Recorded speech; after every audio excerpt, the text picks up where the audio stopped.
বিশ্বনবী রাহমাতুল লিল আলামিন বলেন, যে বান্দা একবার সুবহানাল্লাহ মাহফিলের ভিতরে এসে বসলো, আল্লাহর বয়ান্তরে নিয়া আল্লাহর নবী ঘোষণা দিলেন, ওই বান্দার জন্য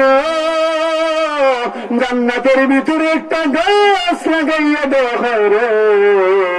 এটা সাধারণ কোনো গাছ না, এটা সাধারণ কোনো গাছ না।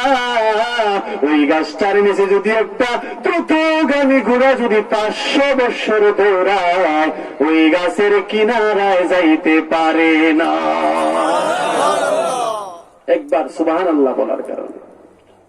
তো বন্ধুগণ আমার, আজকের এই মাহফিলকে যেন আল্লাহ পাক কবুল করেন। সকলে বলেন আমিন।